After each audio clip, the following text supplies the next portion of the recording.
got a great group of ladies joining us tonight, and one gentleman as well, who's going to take us through some wonderful organisational hacks, which are specifically, well, not specifically, but really to help kids in the NAPA community, kids with special families of kids with special needs, etc. Our 4 guest speakers, which you can see on the screen tonight, and I'm hoping that Jess, who's in the bottom corner of my screen at least, has gotten her, oh, she's just disappeared. I was going to say she's having some IT issues. So we're going to do our best. I'll introduce you to the 3 who are on screen right now. First of all, Melanie Dimmitt. Give us a wave, Mel. Many of you would know her if you've tuned into a NAPA Nights before, because she's done a few of these with us. But Melanie Dimmitt, you may recognise as she's a freelance journalist, but you may know her as author of the very incredible book called Special: Antidotes to the Obsessions That Come with a Child's Disability. If you haven't read that book already, do yourself a favour and grab that book. She's written, spoken and podcasted and advocated far and wide for parents travelling the not so typical path. She publishes The Blend, Tube Feeding Magazine, hosts the award-winning NDIS Know-How podcast and creates content for Hibby, which is an app that helps parents manage their child's care. And we'll be going through a demonstration of Hibby because it's an incredible app a little bit later as part of our conversation. Welcome, Mel. Thanks, Paul. Next, at least on my screen, next to Mel is Tara. Give us a wave, Tara. Tara Thompson is co-founder, head of marketing and creative director of Kindship, Australia's first social networking app for parents who are raising children with disabilities. She's mum to Willow, who has a diagnosis of CP and autism. Tara has a passion for early intervention, has a real creative flair as well. If you don't follow her on Insta, follow her because she does all sorts of great activities with the kids. Makes me very, very jealous of how creative she is. She's got a background in teaching. Obviously, that's where the creative comes from. And she has published e-resources for families and collaborated and connected with families worldwide. So you can catch more about Kindship at kindship.com.au. Jess, have you managed to get yourself working? Yes. Yes, right, Jess. Sorry, guys. Fantastic. So this is Jess Scully. She's a stay-at-home mum caring for her 2 daughters, one of whom has a disability. As her daughter's primary caregiver, she's channeled her experiences into a small business of her own called At Sadie's Pace. Named after her children, the business offers planners for carers, or a planner for carers, to optimize the admin side of caregiving. This is what we all signed up for, right? The admin side of caregiving, right? But she's tried to make that a little bit easier for you. She's also created affirmation cards, empowering and supporting fellow carers on their journeys. You can find out a little bit more about Jess and her business at www.atsadiespace.com.au, and that's PACE as in PACE. And our final speaker tonight is Eliana Joseph. She's also a former primary teacher, now stay-at-home mum caring for 2 young children, a 6-year-old daughter and a 2-year-old son who's been diagnosed with a rare genetic muscular condition and requires a feeding tube. She's passionate about the tube feeding community and promoting positivity and support to other parents and caregivers on similar journeys. She now represents Tubey Fun, which is Australia's first tube feeding accessory company, and Tubey Fun is a place where tube feeding is appreciated and celebrated, all while removing the medical stigma. And you can find out more about Tubey Fun at tubeyfun.com.au. A big thank you to our 4 speakers tonight for giving your time and for leading this conversation. We're also going to be joined a little bit later by Sam from Hibby Health, who will take us through a demonstration of that wonderful new app as well. But I will now hand over to Mel. Just a reminder before I do that, because I'm going to turn my screen off, is if you do have a question during the course of the evening, just pop it in the chat function and we'll aim to get back to as many of those as possible. And without further ado, I'll pass over to you, Mel. Thank you so much, Paul. I was just thinking it's a little bit ironic that we started our webinar on how to be organised 5 minutes late. Anyway, kind of on brand for us parent carers, I think. Thank you so much for having us, Paul and Napa, to chat about ways that we can try and be a little less chaotic, a little less frazzled in our caregiver lives. The challenge of trying to streamline, some of the admin and care management that comes with complex kids, like my one. I've got a young son, Alu, who's got cerebral palsy and a lot of things going on in his life. The challenge of trying to organize that is something that's really been at the forefront of my mind recently, because as Paul mentioned, I've been working with an incredible new app called Hebe that is designed to be a little care management bestie in our pocket. Really excited to introduce you to my new work friend, Sam Milliken-Smith, who's online from London. It's a global app, but the founders are based in the UK. So he has dialed in bright and early, and I'll introduce you to him a little later.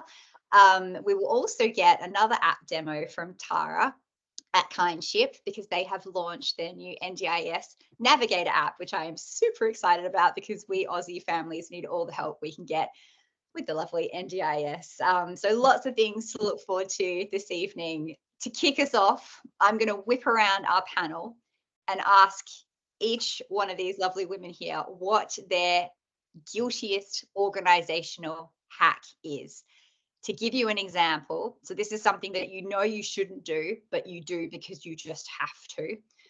I use our dryer at least once a day, even on really hot days. Today was nice and sunny, and I used it because I do 2 to 3 loads of washing every day. My delightful son is a bit spewy and a bit sweaty, and we tend to have to change his bed every day. I just do it. I know it's bad for the environment, but it is crucial for my mental health. Come with me, ladies. Make me feel better about this. I do. Tara, I do that too. Yeah. I definitely do that too. And when I do hang them out, I feel like I'm Superwoman. It doesn't happen often. Yeah. Like, oh my God. I don't know. I think something that I do is whenever there's lots of rubbish, I just store it all in the garage. Like, it's out of mind. I feel so clutter-free and organized. Everything, I've got my everything together, but the garage is a mess. So Kirk walks home and he's like, what have you done? That's my thing that I do. Yeah. I will admit I do use the dryer every day as well. Me too. In my defense, because we just built, I actually don't have a clothesline, so. Well, there you go. You're allowed. But my other one is my RoboVac. I use it every Yes. single day. It's my lifesaver. I love it. I don't care what anyone says. I love Jess, it. what's your dirty secret? What's your dirty organizational hack? Yeah, so my one is bath dinners, basically. So I get one bowl, one spoon, and the kids are in the bath, and I just feed them like that. So just no mess at all to clean up, other than in the bath. But they love it. They eat more, and then I don't have to clean up. So I don't do it often, but yeah, on those days, I do it. That is fucking brilliant. Yeah. Bath dinner. I love Yeah. it. I love it. And Yeah. I can see we've got some people popping up in the chat. Please, everyone, share your dirty organizational hacks as well. I think it's so interesting, and it makes me feel seen that everyone uses dryer every day, and it's not just me. Yeah. Eliana, it's funny you mentioned your RoboVac, because I went to your house, and as we were leaving to go out for coffee, I feel like you gave it a pat and was like, turn on my favorite voice. And you let it go. Anyway, I love it so much. Your house is immaculate. Like, it looks like it's out of a magazine. It's just gorgeous. It's calm. So I want to ask you how you make that happen, because I chatted with your husband and he said you didn't just clean up for me. It's like that all the time. Why do you invest time and energy into maintaining this environment? And practically speaking, how the hell are you doing it? I will admit my house is pretty tidy. For me, a calm home equals a calm mind. Yeah. As much as you possibly can, of course. But for me, I find there is just so much heavy mental load just in general motherhood. You've got a household to manage, you've got kids to manage, you've got bills to pay, paperwork, jobs if you work, everything like that. And then you throw a medically complex child into the mix, and that's a whole other ball game of extra mental load you need to take on in your mind.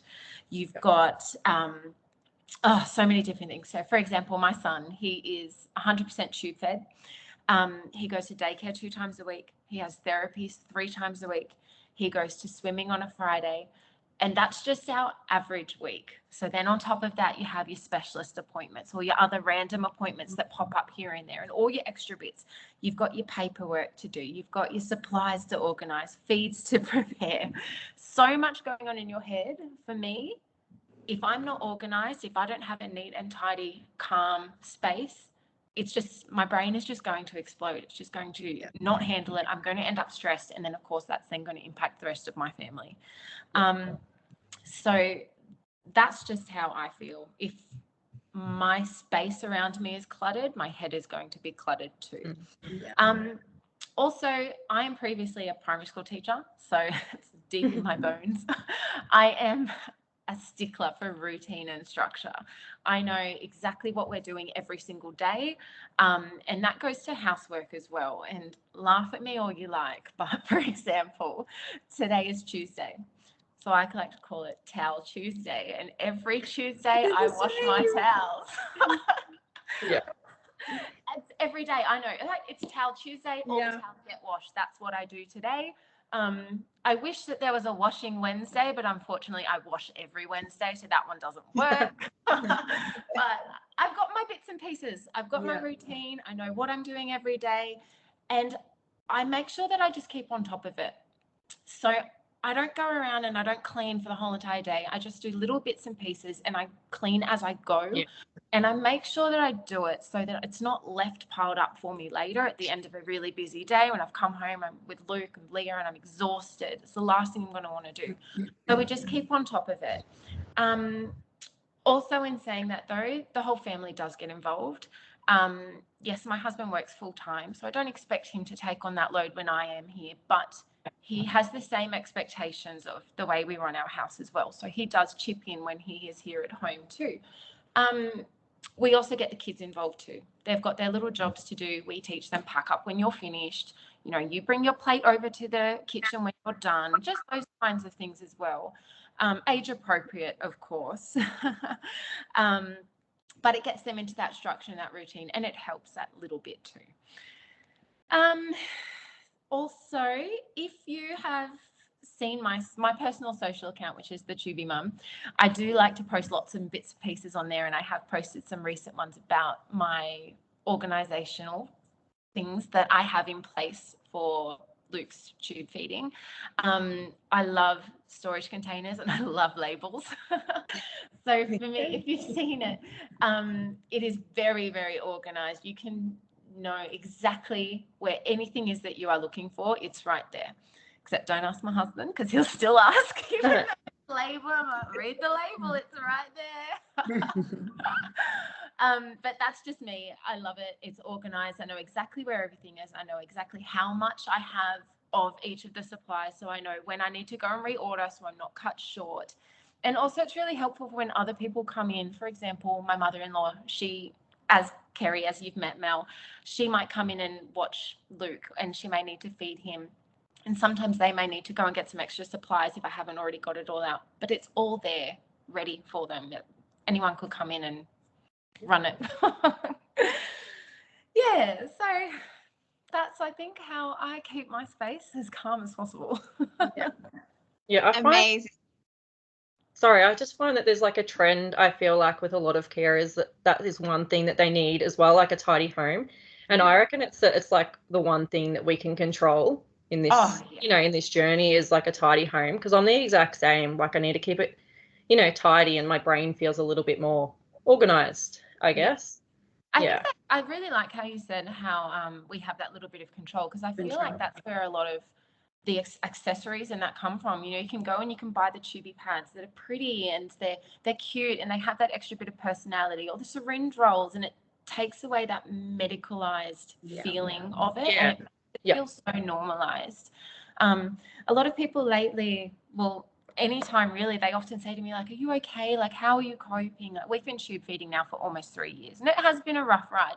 A lot of people will say to me, like, how are you going with it? Are you okay? And I'm like, you know what? I actually am, because I feel like I've taken myself away from that really medicalized life, and I've just inbuilt it into my normal routine, my normal day-to-day life, and it's just what we live. And that, as you might have seen on my socials, I try and promote so much positivity, because why sit around and mope about it, you know, when you could have such a much happier life if you just change your perspective. And I think that's where all of that comes into it too.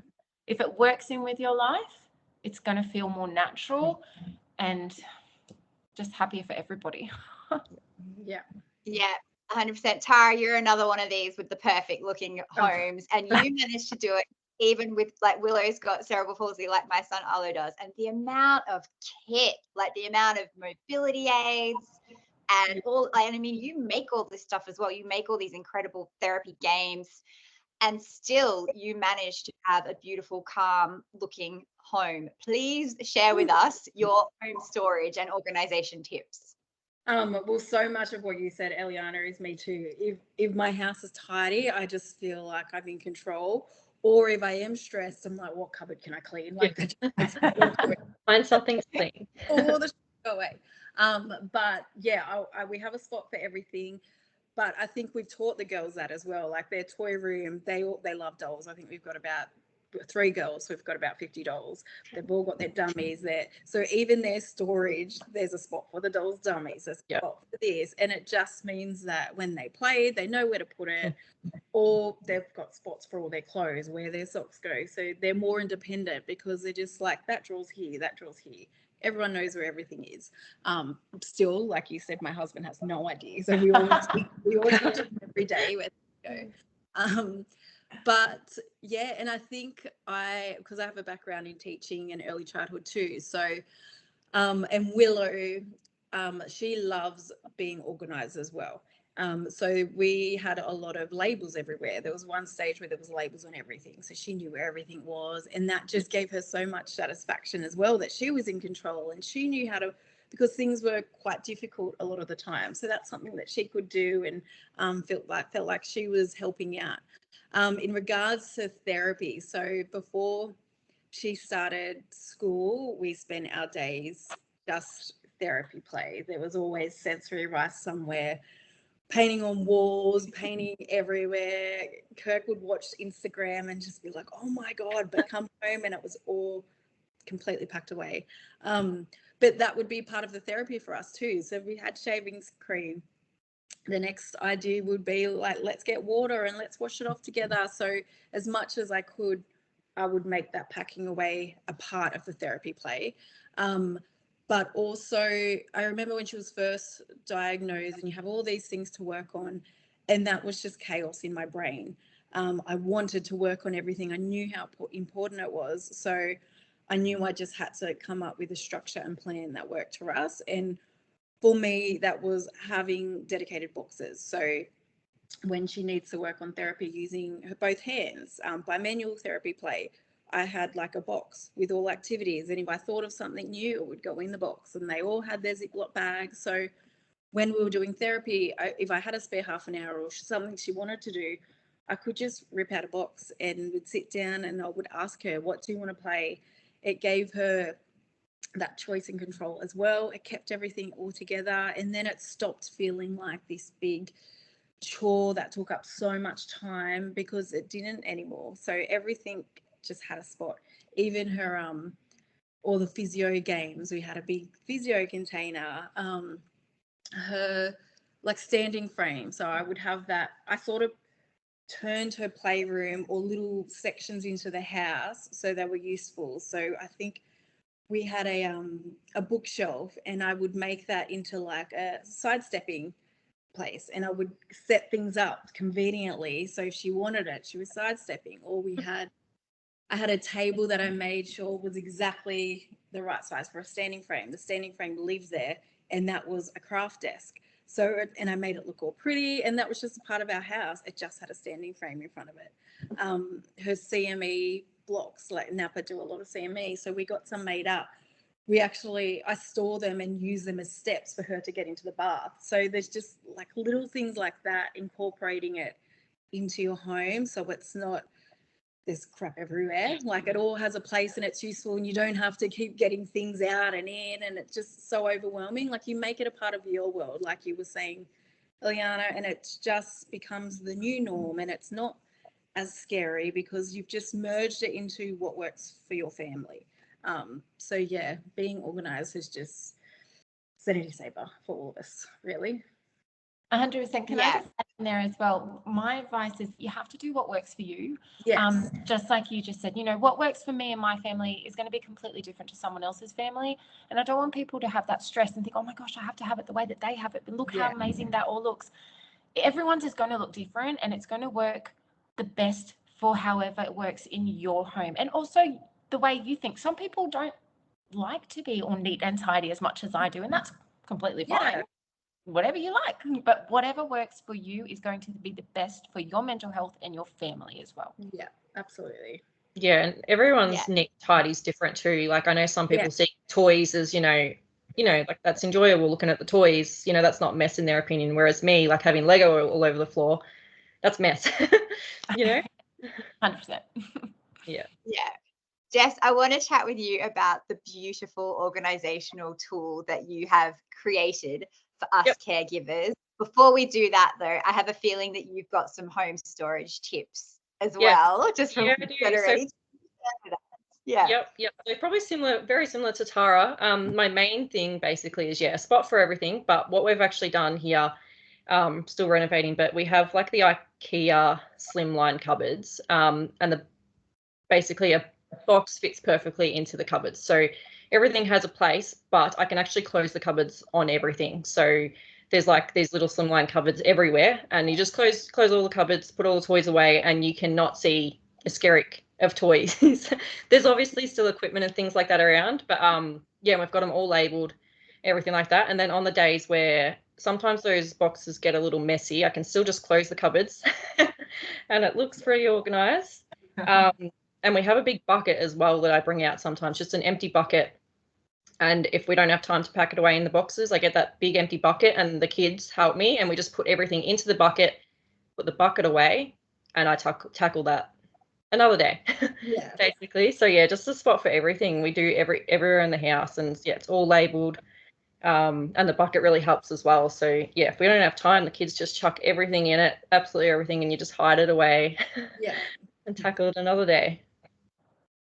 Yeah, I love that there's a running theme of getting the kids to help with this as well. I think that's a very useful tip. I've got a challenge for you ladies as well. We just received Arlo's X-Rover off-road buggy wheelchair today. Where do I put that? Come back to me. So crazy. In the car. In the car. Just lives in the car. That is so. I got Sadie's wheelchair today. That is so crazy.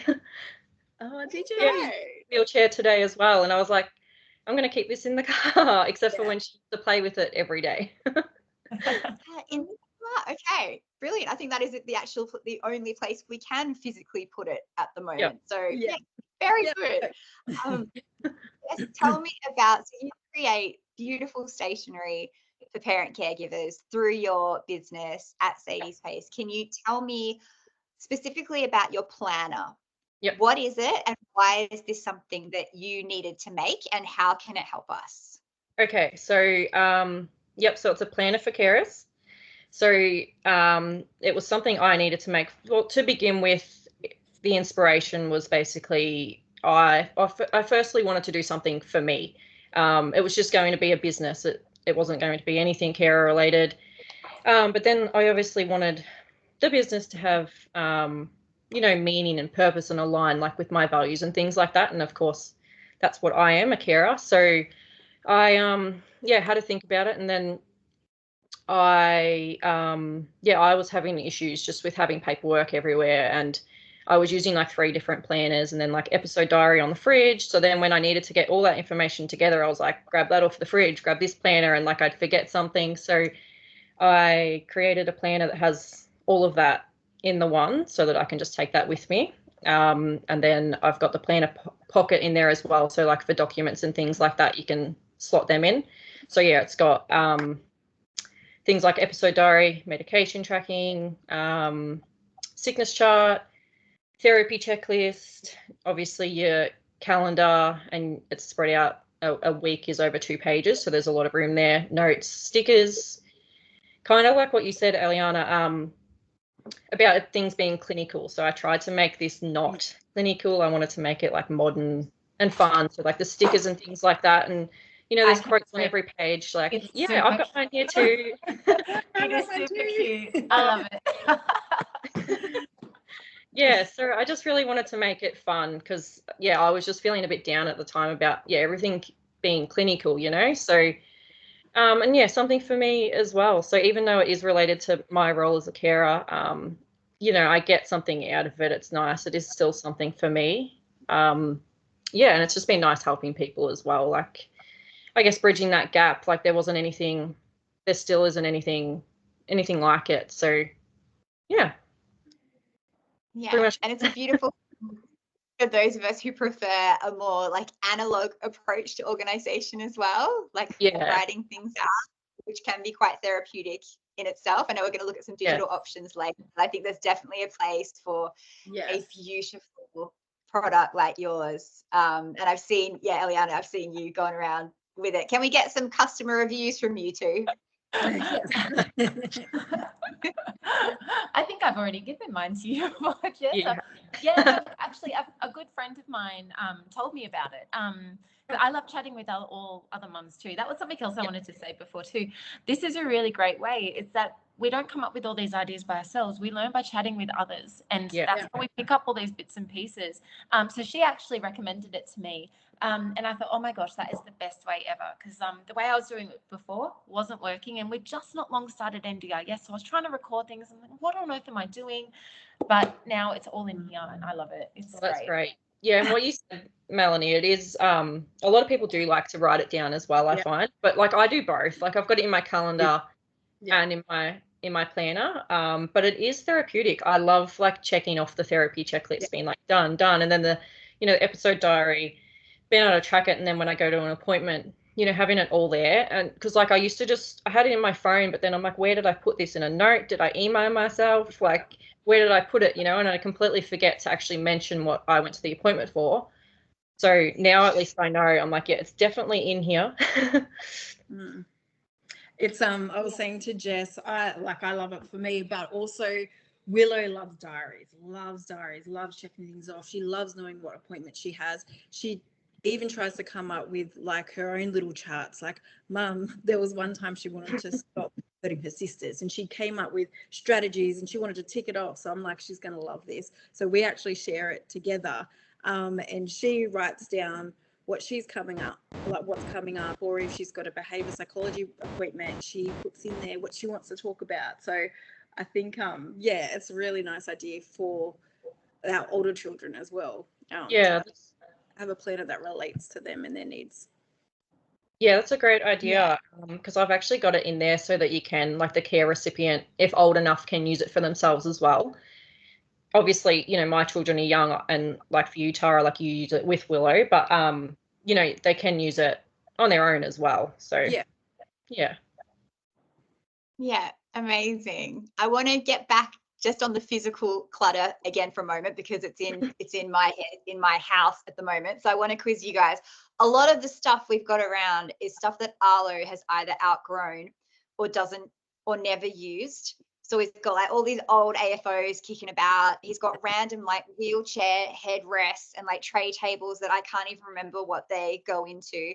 We try as much as we can to rehome things through our therapists who know other kids who it might work for, but we've still got so much stuff around. What do you guys do with the stuff your kids no longer need, have outgrown, never used? Eliana, let's go to you first. Oh, well, this one's a tricky one because Luke's only 2, so he hasn't really outgrown too much stuff just yet.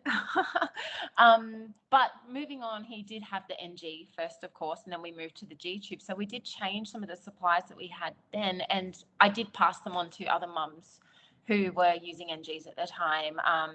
So yeah, just really kind of rehoming different bits and bobs. I don't know about different areas that you guys are living in, but my local area has a pay it forward Facebook group, so that's a good way that we can pass things on as well. But even just you know, the Facebook feeding tube groups as well. I don't know what the rules are actually on that one about sharing things. Don't quote me. Wasn't you? Don't quote me. But just within the tube feeding community as well, you can find other parents as well who may be looking for things, or even if you're looking for something yourself, like don't be afraid to ask too. Like I found the community has just been so supportive and friendly, and everyone's willing to help one another. So it's nice to pass things on as well, knowing that someone else can use them too, especially when medical equipment can be so expensive. Yeah. So expensive. So that's what we do, and we plan on doing as Luke grows older as well. Yeah, amazing. Jess, what do you do with the old stuff or stuff you don't need? Yeah, so it really depends on what it is. So things like the little like orthotics and stuff like that, I am a sucker. I keep them. I don't know if it's like a keepsake that I really want to keep, like, yeah, you know, she needed orthotics, but I keep those little things because it's like the size of her foot and it's just so cute. But anything else, we rehome as well, and like to a local Facebook group. Yeah, and I do the same as well. Like I'll post up and like ask for equipment as well. Like you said, Eliana, I previously used to feel bad doing that, but we rehome so much of our stuff. You know, obviously it's, you know, it's mostly being paid for by NDIS anyway, but yeah, still it just doesn't feel right. You know, it wouldn't feel right to sell it. So I know that a lot of people can't get, you know, they might not be able to get, you know, approval for something from NDIS. So we always try and rehome it. And if we can't, like if no one wants it, then yeah, it usually just goes into one of those cupboards that I mentioned earlier. We don't have too much big equipment yet for Sadie that we've had to get rid of. Her big equipment, she's only just got like her wheelchair, her bike, and her chairs, which she still uses. So yeah. Yeah. Tara, got any tips for rehoming? So yeah, the one thing I keep are the AFOs, and I figure they're made for her, custom made. So I think we've got about 10 that I actually packed away the other day. And yeah, rehoming. So I've there's been a lot of people that I know that we've passed on walkers to, or like adaptive bikes, and therapists. Like I'll ask therapists. One of our therapists actually went to Fiji recently, and she was getting a whole heap of equipment that people weren't using and taking it over. And then off Willow's page, if there's something that I don't want, I usually put it out there to people and see who needs it. There was one mum from Bali, and her little boy had one of her littlest walkers, her gold walker. So we posted it over there, and like just, yeah, that was amazing. And she was just so grateful because it's something that she couldn't have gotten. But then there's Willow. So she got denied a bike from the NDIS. I think she was about 4 years old. Apparently I should have just taught her to ride a bike, but that's another story.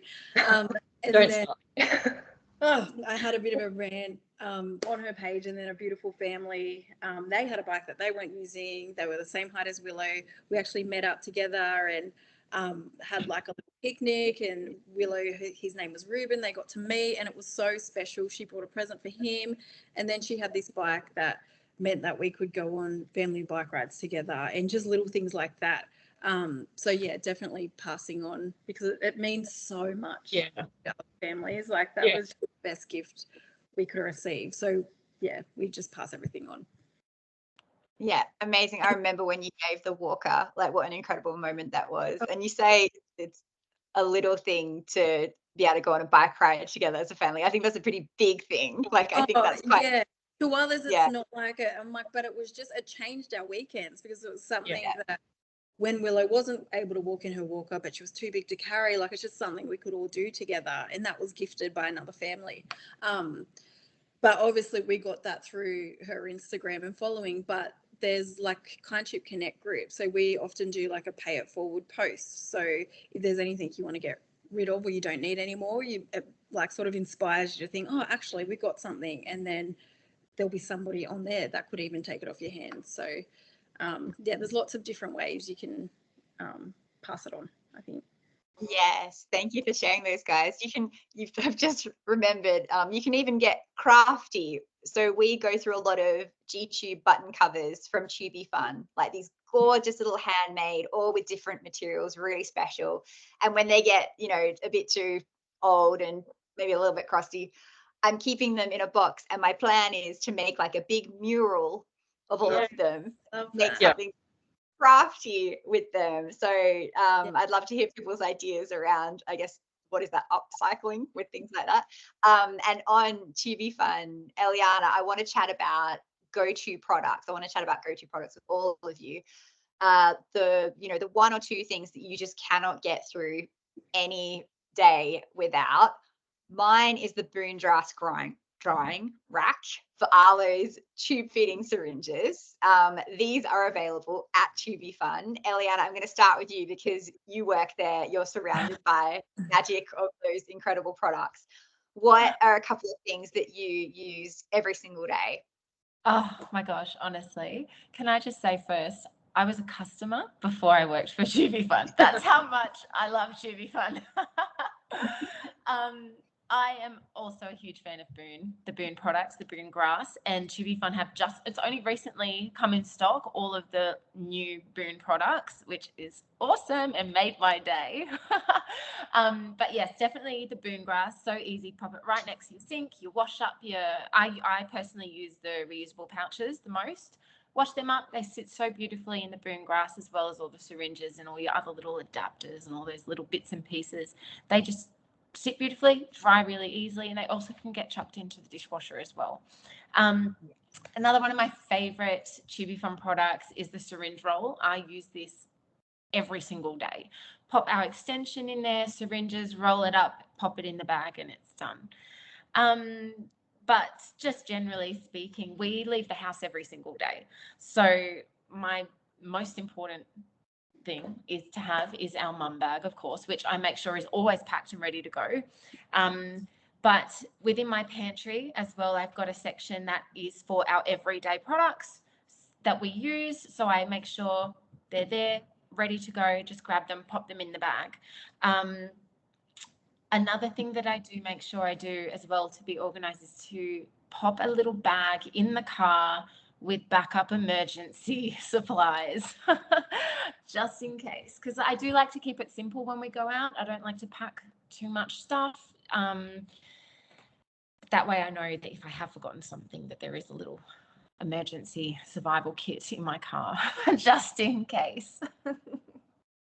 Yeah, we've got that too. We've always got a spare extension set and G-Tube in our glove box, which we can do in the Southern Highlands because it doesn't get too hot. I know you're not meant to do that where it could get a bit melty, but we get away with it here. Jess, what are your go-to products? Yeah, okay. So a few that you said, Eliana, actually, but one thing that we use every day, so those boxes that I explained about earlier, I've always got, I switch them up. So each box like will have different toys and things like that in it. So every day, not every day, I try every day, bring new toys out like the night before and I'll set them up for the kids. Really appealing. So when they get up in the morning, there's like something set up so that, when I first get up in the morning and like need to make their breakfast and coffee and all my coffee, I've got like something set up there that's like really engaging that they play with. So that's like, yeah, I've always got like a box ready or a big toy set up for them or something like that every day, if I can, the night before. And the other thing would be what I mentioned earlier, like that bucket. That is something I use pretty much every day, even if it's just like we're just going outside to play. I still kind of need to like reset a little bit and just like pack up, what we were just playing with before we can just, walk a few meters out of the house. Like I just have to do it. So I use that bucket for that, basically chuck everything in it. And then, at the end of the day, we try and clean that up. So, and I do use the Boon grass as well. Love the Boon grass, like for the syringes and the straws. And yeah, it's great. Yeah, they're the best. Tara, we've got you in animation again. I know, you couldn't see me, so I logged out. Now We've got a photo animated. You'll get off. Tara, can you share your go-to products? I was thinking about this. I can't think of any products right now, but I know I always have whiteboards on hand. So It just helps. Like Willow's loving writing and having things visual, so she's got one in her room that I can write things about her day, or if she's worried about something for school the next day, there's little reminders up there. Or in school holidays, we just write down a plan each day. Like she loves that, and it's something that's just so easy. I've made heaps of like routine boards and things, but this is something that's just so simple to use every day. When we need it, I can whip one out. But something we do on the weekends, she can get really overwhelmed with sensory issues and dressing. And she doesn't want me to choose the clothes. Whatever I choose, she doesn't like. She wants to choose the clothes, but then she's so overwhelmed by the choice of the clothes. And it used to be so stressful, because then we'd finally choose something and then she'd be overwhelmed by how it felt. So something that's been a game changer for us is I will choose 3 outfits. I'll pop them on her bed, and then she comes in and she still has that choice of like, okay, I can choose. And often then she will mix the outfits around, and she feels so amazing that she's actually made the outfit herself. And then she puts it on and there's no issues, like even no sensory issues either. But I think it's because she hasn't built herself up to get heightened. So yeah, it just works wonders. So I used to actually feel anxious dressing her because I knew what was going to happen. But that works wonders. And we've been doing that for about 2 years now, and it's still going strong. Amazing hack for getting out the door in a timely fashion, I can imagine. That is awesome. We are going to get a bit more digital, a bit more techie now, and have a look at the Hebe app with Sam, if you're still there. So like I said, this is a new app that I've been helping out with content and marketing. Loving it. It's designed to help us organize some of the clutter that is swirling around in our homes, in our heads. Sam, I'll throw it over to you to maybe just briefly introduce yourself and give us a quick little app demo. Yeah, absolutely. Thanks so much, guys. And I know I've been introduced as the person bringing the digital stuff, but I'm nervous that I'm going to have an issue screen sharing and then completely fall flat on my face. But I think we'll work it out. It's a real pleasure to be here at NAPA Nights, which is NAPA mornings for me, because I'm calling you from London. I met Mel virtually maybe a couple years ago, having read her book, and I'm really glad to be part of the event today. So I co-founded Hebe, which is spelled Hibi. We've built a digital platform that aims to provide support to families of children with developmental differences, health conditions, to manage and navigate their child's care. And our free app is aiming really to help manage the admin, get access to support, and keep that in your pocket and really accessible to you. I'm going to show you a demo in just a moment, but by way of an intro to myself, so I've spent my career here in the UK working in healthcare, not in any clinical capacity, but I worked with the NHS for a few years and then with an international healthcare organisation. But outside of that professional experience in my personal life, always been quite aware of the challenges facing families raising children with developmental differences from a few angles. I grew up with a close friend with quite complicated cerebral palsy, and my mum's an occupational therapist for individuals with epilepsy.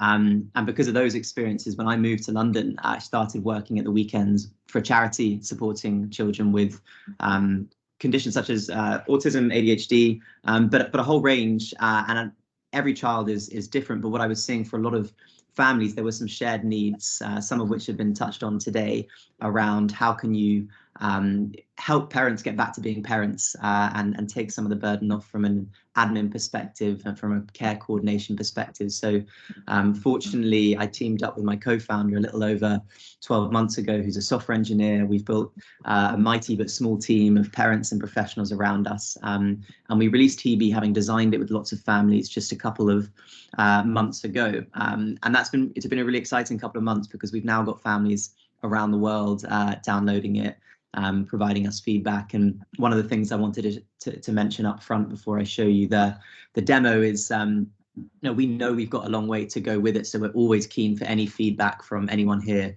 on the group who wants to try it out, and I'll emphasize that at the end. The other thing I'll say just before I show you a demo is, it's a digital platform, and because of that, privacy and security is really at the core of what we've done. You can get into the weeds of that by going onto our website and reading the policies and the documentation we have there. But at high level, the data is very much the families. This is something for the family. We don't do anything with it. We don't sell it, any of those sorts of things. It's our job just to keep it secure and accessible. So those are a couple of disclaimers up front, because they're always very valid questions. And with that in mind, I'm now going to share my screen and give you a quick demo. Right.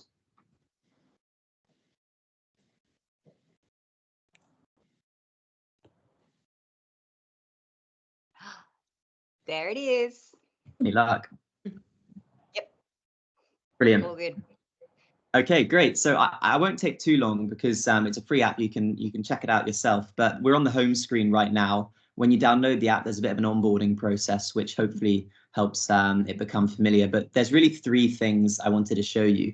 If we click on this passport tab at the bottom, the care passport's a phrase in the UK we use quite a lot. I'm not so sure in Australia, but this is the key information you might want to share about your son or your daughter. It's not necessarily medical information, it's about who they are. But to give you an example, we can fill in medications here. We can set reminders for that, schedules. So you get a notification when you need to take a medication. You can fill in the likes and the dislikes, how they communicate. Here you can add a section that might be about equipment, or it might be about the schedule or the routines that they like to work to. But one of the important things to note here is in the care circle section, you can add the contact details of the key members of the care circle, but you can also invite them at your discretion to either view or contribute to this platform. And I'll show you a bit more about what I mean by that in a minute. But it's really meant for multi-carer, multi-family usage. The kind of key thing with the passport is that you can share it really quickly. So say you've gone to meet a new care support worker or a new teacher, or maybe you've gone to the ER, A&E department. You can click share in the top right, choose what it is you want to share, and then that'll export that as a PDF, which you can send onwards to whoever it might be that you want to, and it gets brought up like this. The idea being you've always got that in your pocket. You're not having to constantly repeat your story, and you know it's there when you need it. So that's kind of section number 1. You can also, I should say, add key documents if you wanted to at the bottom there. So you can upload them as images or as files or however it might be. So they're also to hand if you like them to be. The second thing is the journal. This is what we see most people logging into Hebe to use every day. You can access that in a couple of ways. So you see these buttons at the top: track, log medication, log event, notes.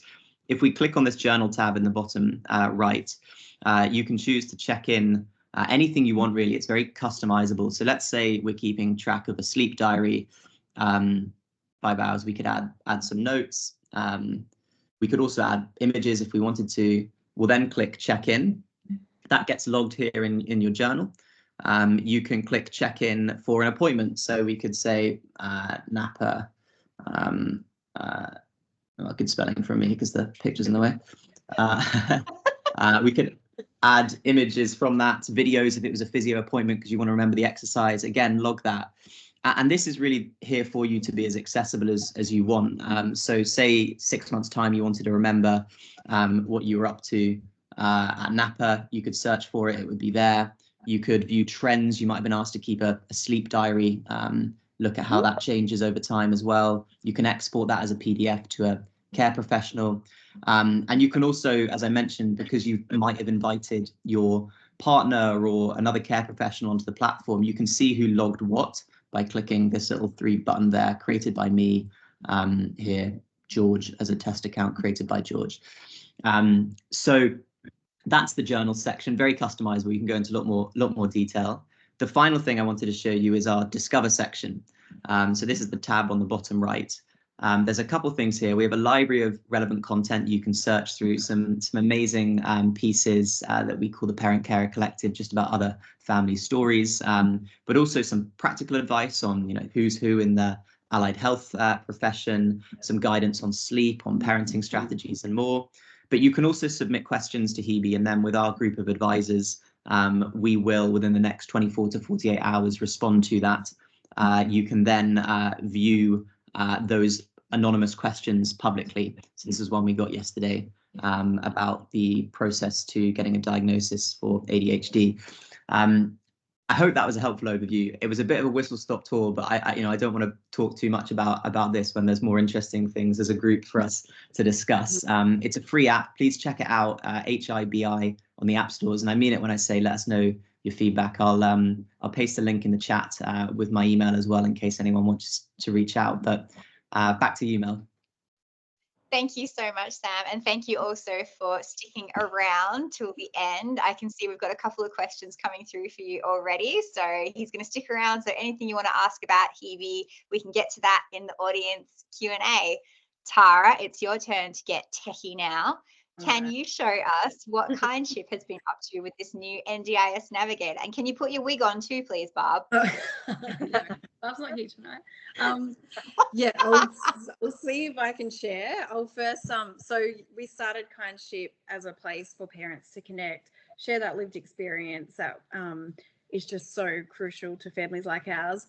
And we had the Kindship app, which was a free community app, but with constant co-design with our community, we realized how much overwhelm the NDIS was taking and how time consuming it was, and how stressed parents were about writing the perfect carer statement, knowing what to do, knowing what activities to work on, just all the things. So all the things that you stay up late at night Googling, that's what we were struggling with. And our community seems to have formed this huge group on our Facebook called Kindship Connect.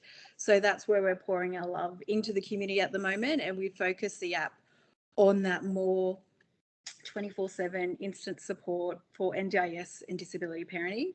So I'm going to see if I can rejoin here so I can actually share it properly. Let's just bear with me. I don't think it's going to work as seamlessly as Sam's.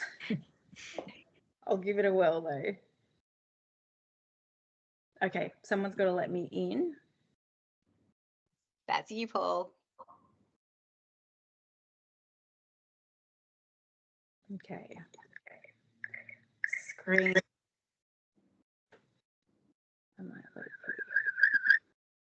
Okay, let me share my screen.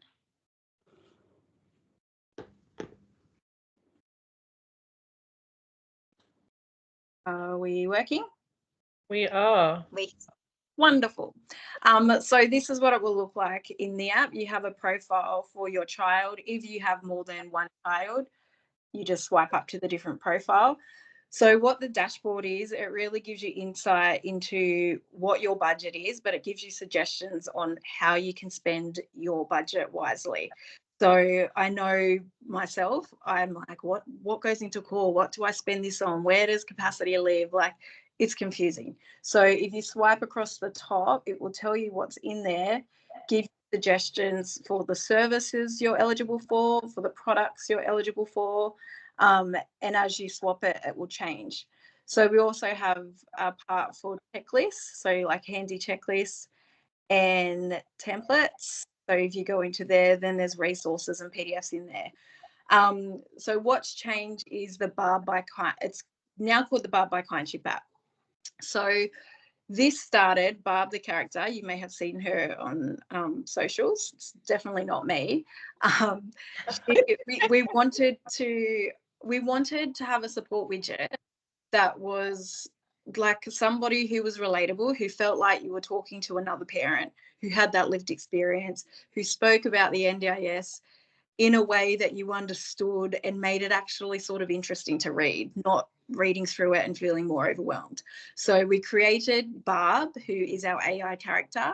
We've trained her how to speak to parents. We've also trained her that everything she needs to know about the NDIS. She knows everything inside out. She also knows the perfect way to write a carer statement. She also knows how to write an IEP. So when you sign up to the app, you'll share your child's NDIS plan, and Barb knows everything about that. She knows what your child's goals are. So if you ask a question, she can answer it immediately. And I think my favorite part is if you go to the 3 bars at the top, everything's there. So I've spoken about an IEP for Willow, so I can go back and add to that.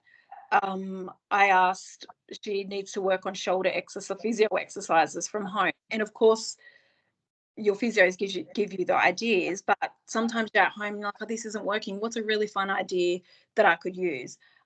She can give you ideas. And she writes it. So we go out here. You can write absolutely anything. So what can I say? I need some tips for our planning meeting. And it's instant. So she can share tips, advice. I can go back in here and say,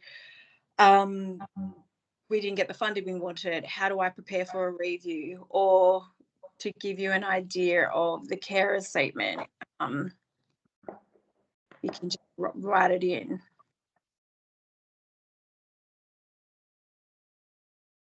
And it comes up in like 30 seconds. So these are things that I think a lot of us struggle to write because it's so hard to talk about our children with the things they struggle with. And sometimes it's those important meetings that you can't get the words out. And Andy, so you can ask her absolutely anything. I'm talking anything you can ask for. Like I shared the dressing ideas, like I could write in there, Willow's really struggling with dressing. How can I make it easier for her? Or what are some strategies I can use?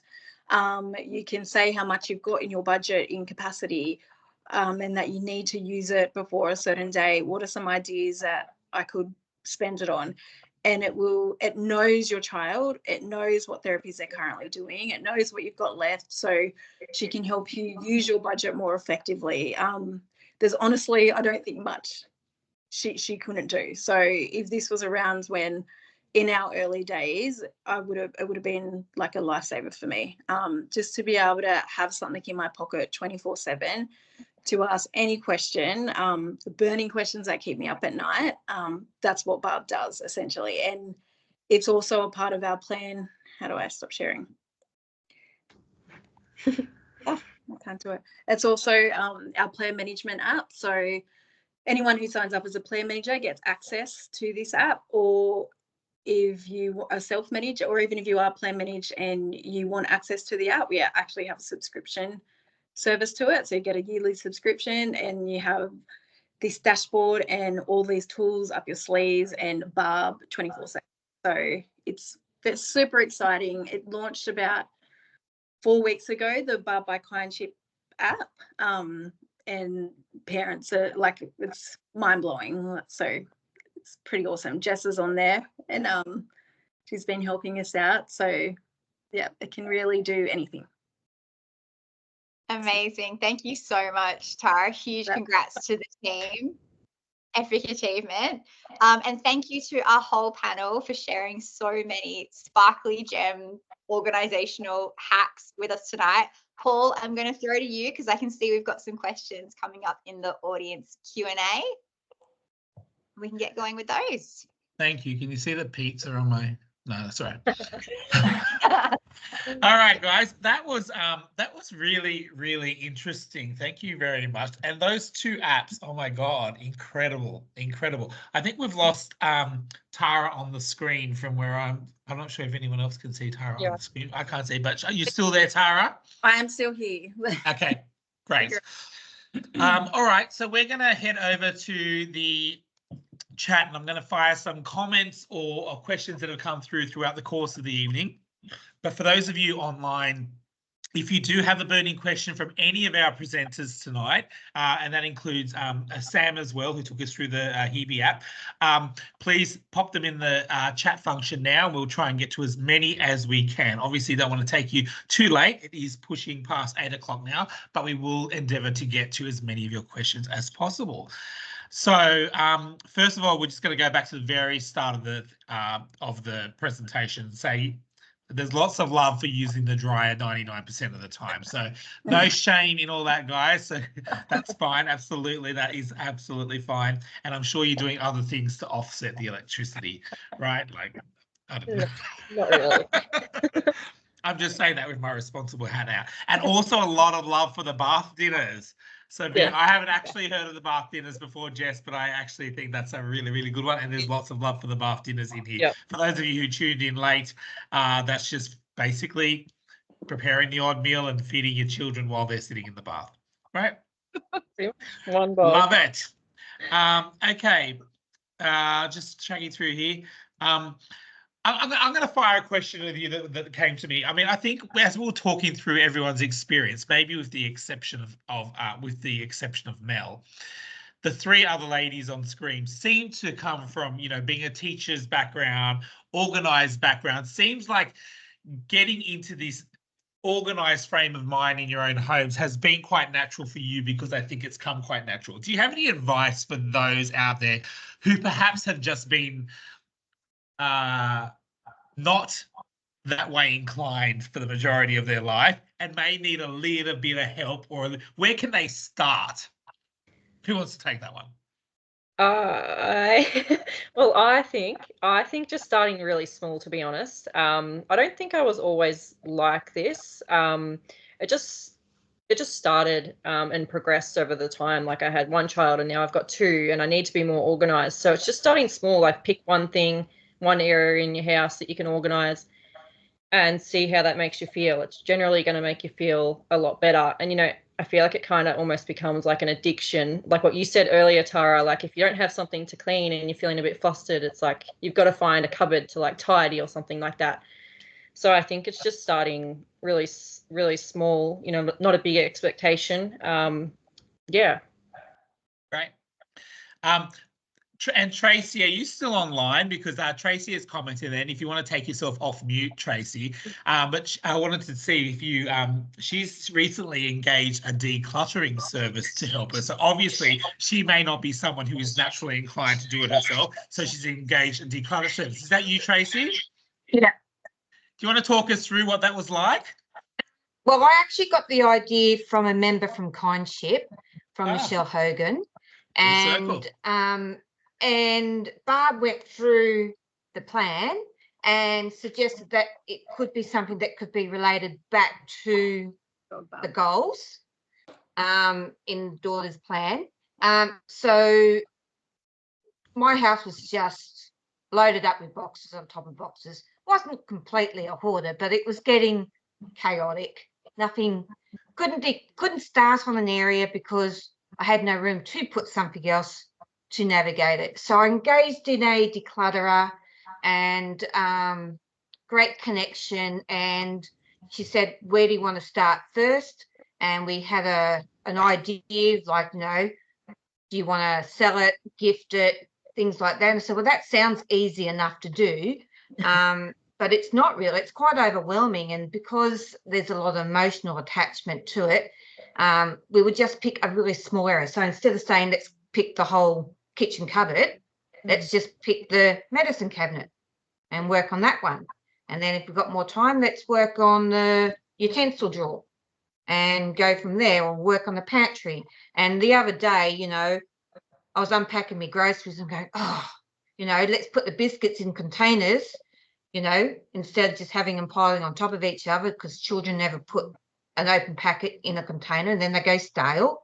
So trying to save money. And then all of a sudden I'm reorganizing my pantry, right? And my autistic daughter says, Mum, just stop for a moment. I go, why? She goes, just look at what you've done. You've just reorganized. You've got the declutter bug there. You've got the organisation bug there. And I just didn't realise it. And then when the declutter came back the following week, my daughter just couldn't wait to show her and says, you don't realise what you're learning, the implementing things. So we've engaged probably six sessions, and it's been an amazing, but we feel better. And she's talked about drop zones, where to put things. If you don't have a specific box, okay, put it there when you come home. Put all your groceries there until you get ready to put them away. Don't have them all scattered all over the place. So, yeah. Perfect. Thank you for that, Tracy. Great insights there from someone who maybe it didn't come so naturally to, but is now taking inspiration to move forward with it. So I love that.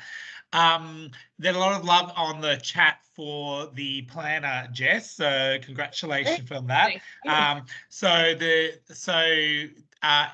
Our listeners can grab that at sadiespace.com.au, and the link you'll find in the chat. But don't forget, I'll email out that link tomorrow to everyone, guys. But feel free to go in and order the planner tonight. I know someone already has.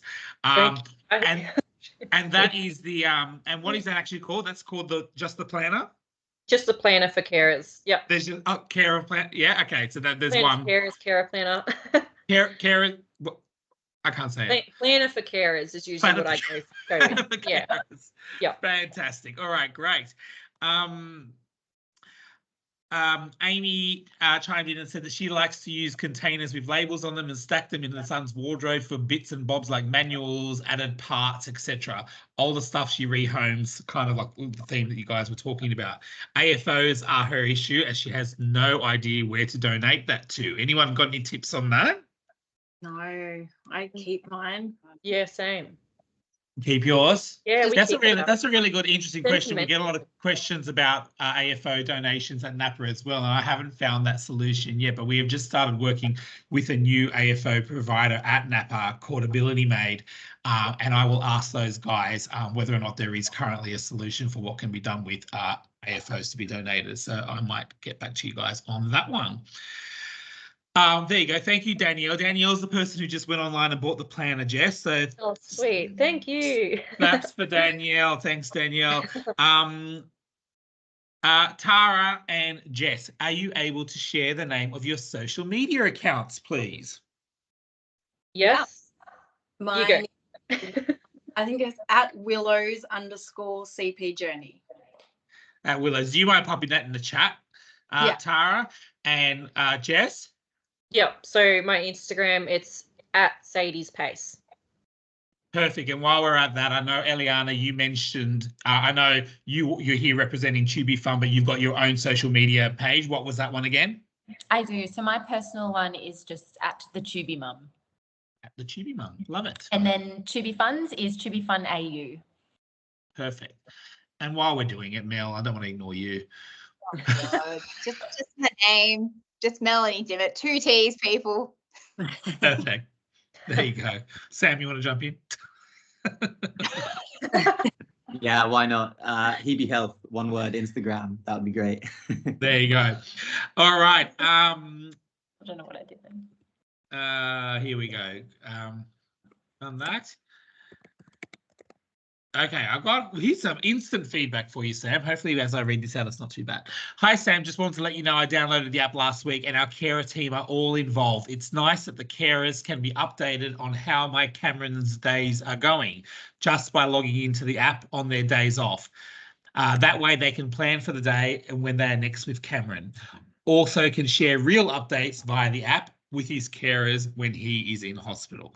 So there you go. Yeah, Another so great use. glad to hear that.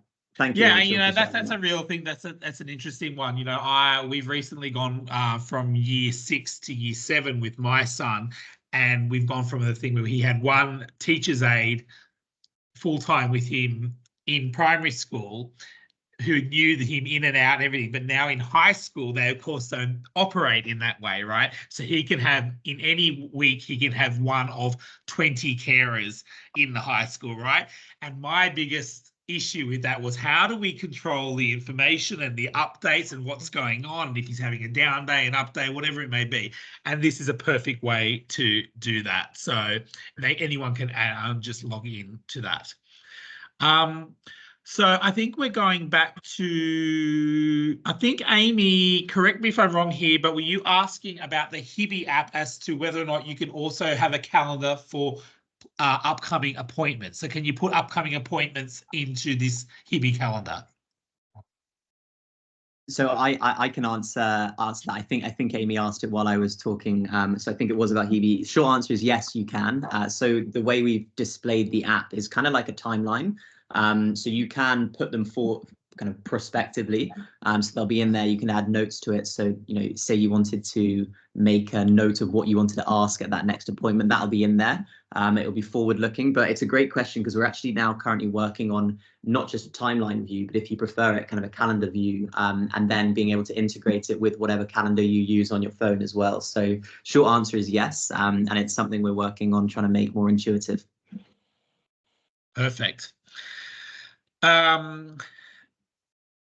some great feedback here on the Kindship app. So congratulations to you, Tara. The question, and I think you ended up answering it.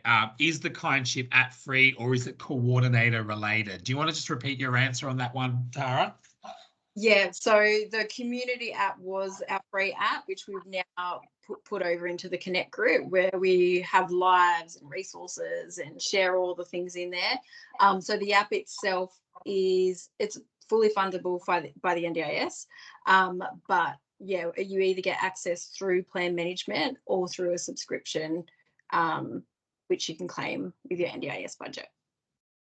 Great. And your app is a game changer in capital letters, Tara. So I think that's really great feedback there. With the Kindship app, does it allow multiple children, as I have 3 with NDIS plans? And I think I heard the answer that was correct. You just swiped at the top. Yep. Is that correct? Yep. So then Barb will answer you'll get the dashboard based on the child plan, and then whatever you ask Barb will be dependent on that child's journey, that child's plan, that child's budget. Yeah, great. One for you, Sam, is Hibby's collective section UK or Australian specific? It's we've designed it so that the vast majority of content on there is kind of geographically agnostic. There is some country-specific information on kind of benefit pathways and so on. And so if you were to open the app in the UK, you'd see UK-specific benefits. In the US, US-related, Australia as well. But in the first instance, we've tried to make it so that it's things like parenting strategies and stuff that isn't so geographically focused, just so it can be as useful to everyone. And also just to the question that was asked in Hebe as well, if you had a number of children you wanted to use on the app, you could create multiple profiles. That's a really good question. So just to share that as well. Perfect. All right, this is the question that's going to I think the panel. Anyone can really jump in with this one. Can I, Danielle asks, can I please ask what is a good hint for when appointments and paperwork get overwhelming and you still need to be on the ball with your life? Any hints there, guys, apart from, of course, using the apps or using the planner? Can I jump in and say that we cancel stuff? Like if we're just feeling like it's all way too much, we cancel appointments. We've got good relationships with our therapists where we can do that quite last minute. I know a lot of therapy centres require 48 hours notice, but if it is feeling too much, and certainly if Arlo's not that well, which he isn't a lot of the time, we are pretty quick to cancel, reschedule. Yeah, that's a really good idea. We've had to do that a few times as well. And instead of actually physically going to our appointment, our therapists will often use that time to create resources or to put together some things that we can then use later on. But another thing that I could recommend with that is I often feel like this too, especially if I fall a little bit behind and I end up with my workload being even higher than what it normally would be. I try and time block a little bit of space. So usually, unfortunately for me, that is when the kids are in bed. So that's my time, my downtime. But if I don't give myself even just half an hour, say half an hour, I'm going to sit down and I'm going to do this, write out a to-do list, then I can at least accomplish a couple of things. And then move on and have a bit of a break myself as well, because we need to look after our own minds as well. I love the saying that you can't look after others unless you look after yourself first, and that absolutely includes your mental health. Love that. And just a reminder, everyone, as we draw to a close, if you have any final questions, pop them in the chat because we're getting to the end of our questions and we're going to wrap things up shortly. Great suggestion here from Danielle. She donated her AFOs to the daycare and they've put them on the dolls there. So in the absence of us finding another use for them at the moment in terms of donating them to other people for use, which I believe can be cumbersome and because AFOs are generally made for your child, right? So, but I think that's a great idea in the interim if you don't want to hold on to them because they're cute, right, Jess? Yeah, they are. Willow had actually little custom doll orthotics made, and we took them into the preschool, and the kids but it just raises that awareness for them. Yeah, too. Absolutely. They grow up what AFOs are. It's not a strange or odd thing. And I was thinking though some willows would be too big, but they would fit on teddy bears and everything like that. So that's a great idea. Yeah. Perfect. Well, I think we've reached the end of our discussion tonight. I want to take this opportunity to thank the 5 people on screen who either took us through a demonstration or told us a little bit about what they do, gave us tips about their own lives. You all got lived experience in this space, and I think it's fantastic the avenues and the paths you've gone down to create a bit of magic in the world and to bring your excitement to the world. So thank you for giving your time tonight to talk through your various projects and your various businesses, etc., apps, whatever it may be. A big thank you to, of course, Tara and Sam for taking us through the apps. I'll do one final plug for our upcoming NAPA Nights. Our next NAPA Nights is not till June, and it's a focus on nutritional tips for kids with complex needs. And it's going to be presented by dietitian Dr. Fiona Arrowsmith, who actually works out at the NAPA clinic each week. Has got like 25 years experience of working in the Westmead Children's Hospital. So a really, really great resource for you for that one. So you can, anyone that's online, you get your tickets in the same way that you got your tickets for this event tonight via Eventbrite. Otherwise, just follow NAPA socials, and we regularly post about the events we're hosting as well. Big shout out to our speakers tonight. Thank you once again. And I'm going to say good evening and have a good night. Thanks, Thank you. Thanks, Thank everyone. you. Thanks, Bye, everyone. everyone.